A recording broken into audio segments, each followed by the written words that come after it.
If it's weird, if it's wacky, if it's disturbing, if it's disgusting, then it must be on Surreal Saturday. From the mind of David Lynch comes a modern-day masterpiece, so startling, so provocative, so mysterious, that it will open your eyes to a world you have never seen before. Hello, everybody. Welcome back to the Grindhouse. And welcome back to Surreal Saturday, which it's not even Saturday anymore. It's Sunday, so it should really just be called Surreal Sunday. I'm not in my usual setup today because, well, I didn't feel like going to my usual setup and setting it up and everything. And I'm not using a tripod today because I didn't feel like setting that up either.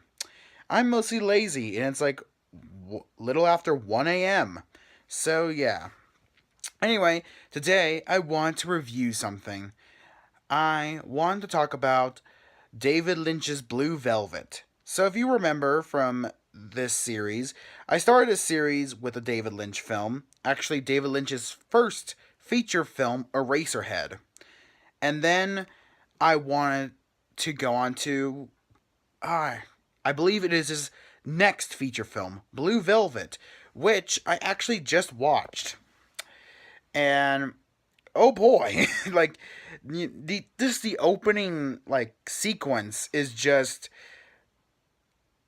amazing, and it fits perfectly within the realm of Surreal Saturday. But in my heart there'll always be. So mostly um of course, it's like a lot of people I guess think of this movie as one of David Lynch's masterpieces. Even though to me all of his filmography is like a masterpiece because how surreal it is. It is a painting mostly, but people like to tend to think that this one is his real masterpiece. And I really like the movie. It's kind of like a crime thriller, which is kind of interesting. Like I believe this is the first time he actually has done a film noir thriller.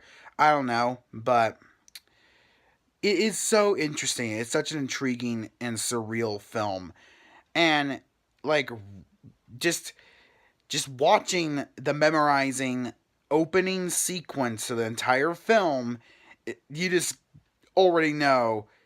Oh, I know what I'm getting myself into at this point, and then it just goes on because the characters they act weird and everything, and and you just there's just this eerie feeling you get from the setting of this American lumber town and everything like that, and it's such a surreal film.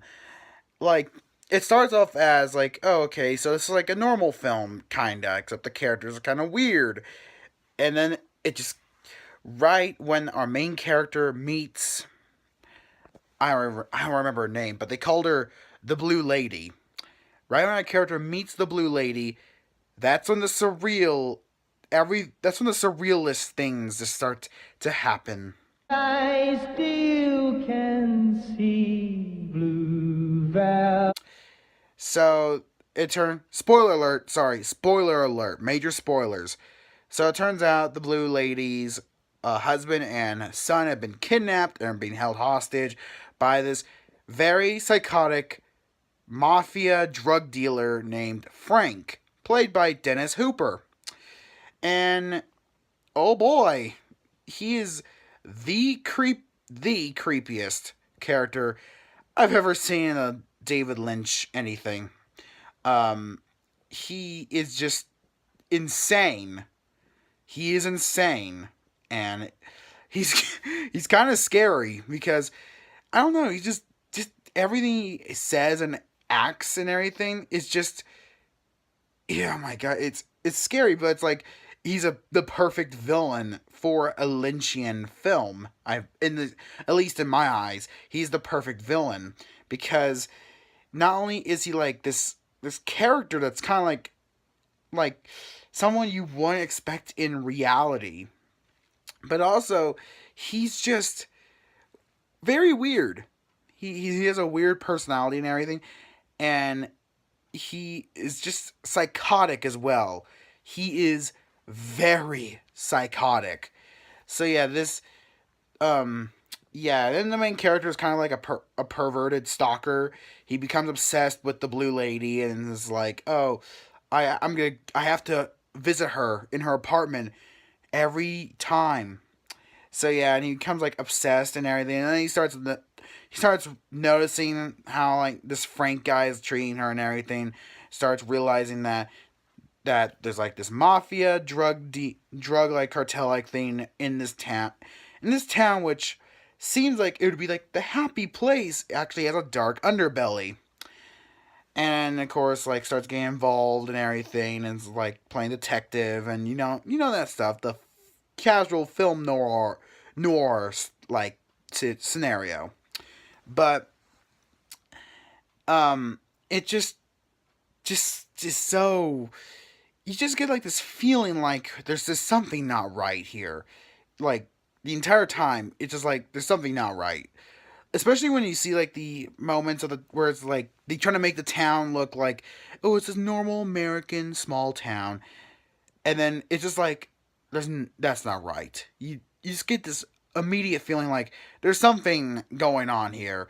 And again, spoiler, but there is like this crime mafia type gang that's like doing these different crimes, of course, and one of them is actually a detective that works for the sheriff's office in the town. And so yeah, it just such a good example of a David Lynch film. I think, even though Eraserhead is pure Lynchian, I think if you want a first film to watch, like to get introduced to David Lynch's other work, I would suggest that start with this one. I recommend you start with Blue Velvet because it's not like all symbolism, or okay, most of it is, but still, it's like even though it's weird, it still is a clearer movie for the modern audience. And if you like it, you think, oh, I like the weirdness, I like the surrealness and everything of this film, it's just like, well, then I think you should go on and check out like Eraserhead or Mulholland Drive or Inland Empire or even Twin Peaks, the first season at least. Check them out and everything, and you probably will like them. So I think if you want to get into David Lynch films and you haven't watched any of them already, you should watch this one first because it paints more of a clearer picture, and it kind of represents like what he is as a director, what his directing style is and everything, and then go and watch his other movies.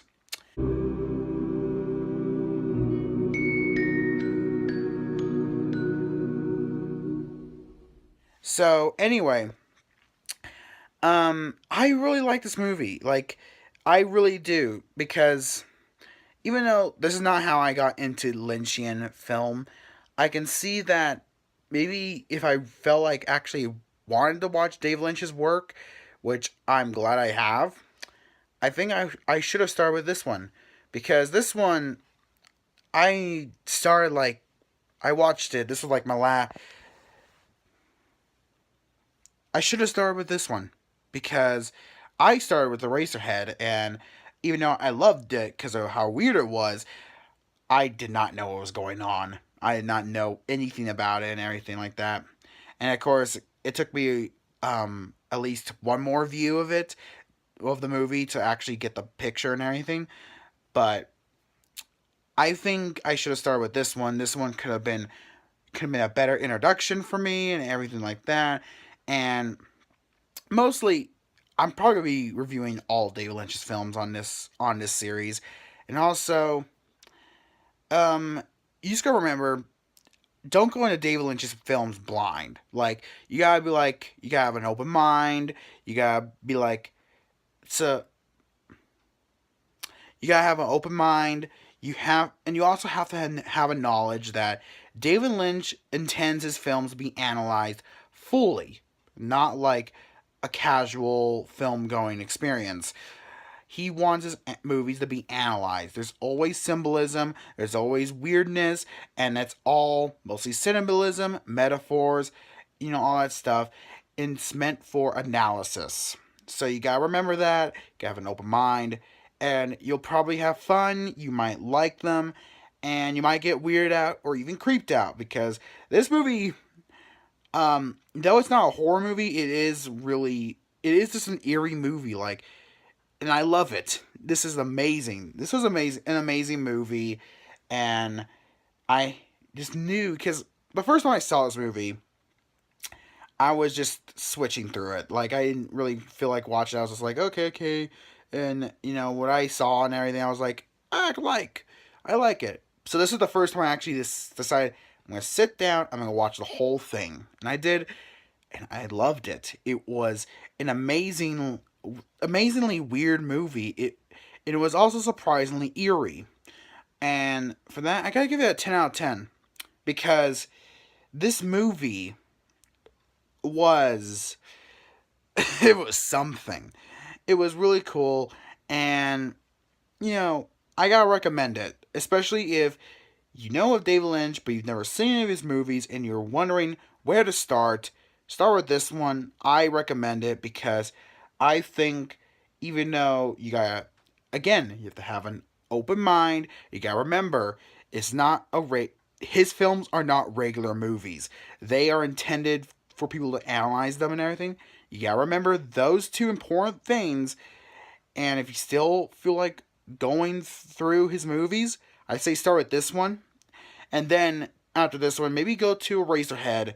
And then that's when you're like, okay, I think I'm ready to go on to whichever other one.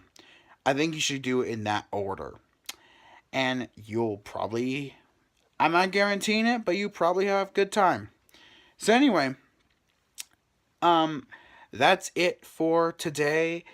And so this should just be called Surreal Sunday, because it's literally Sunday now. So yeah. But anyway, thank you guys so much for watching. Hey guys, it's Matthew here. Thank you guys so much for watching this video. And if you like this video, please give it a thumbs up. And also, hit that subscribe button that's right there. And if you would be so kind to leave a comment in the comment section below. Tell me, what did you guys think of the topic I discussed this time? Did you guys agree with me? Did you guys disagree? Please let me know. And also, hit that bell icon for notifications of my future videos. And share this video with your friends and family and people you think will love stuff like this. And I'll see you guys next time. And remember, my grindhouse is always open. See you guys later.